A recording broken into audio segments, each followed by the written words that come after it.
Human history really is on a collision course with a transcendental object of some sort. It is not going to be business as usual into the endless unfolding confines of the future.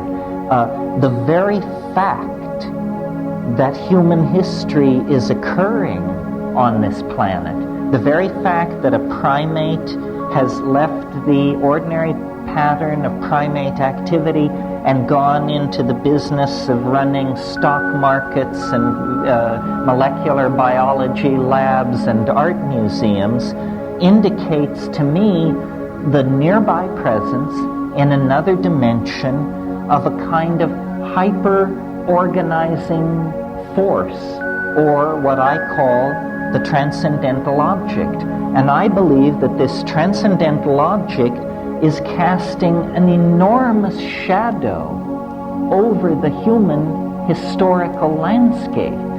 So that if you're back in ancient Judea, you have an anticipation of the Messiah. If you are at Eleusis, at the height of the practice of the Eleusinian mysteries, you have an anticipation of the dark God. These anticipations of an unspeakable, transcendent reality that are always clothed in the assumptions of the individual artist and the society in which he or she is working are in fact genuine, and that you don't have to give yourself over to fundamentalist religion to connect with the fact that human history is an adventure.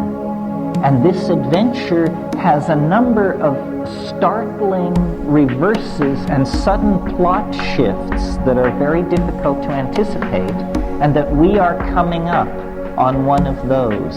The civilization that was created out of the collapse of the medieval world has now shown its contradictions to be unbearable.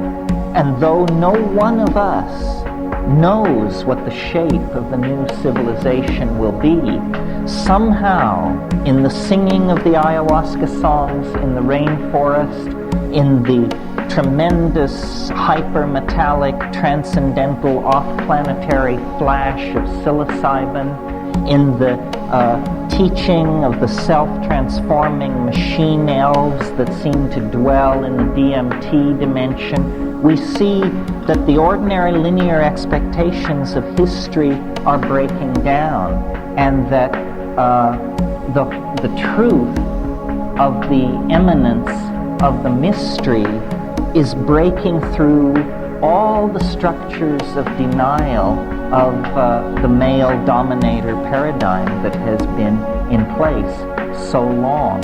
The way to make this birth process smooth, the way to bring it to a conclusion that will not betray the thousands and thousands of generations of people who suffered birth and disease and migration and starvation and lonely death so that we could sit here this evening.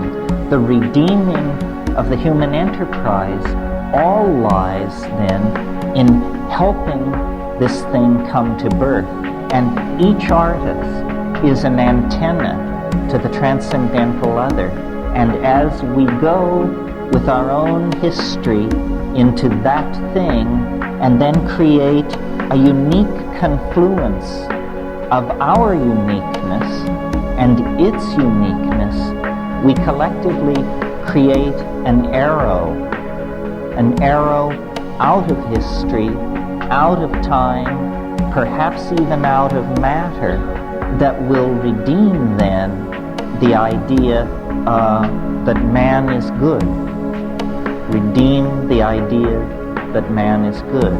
This is the promise of art, and its fulfillment is never more near than the present moment. Thank you very much.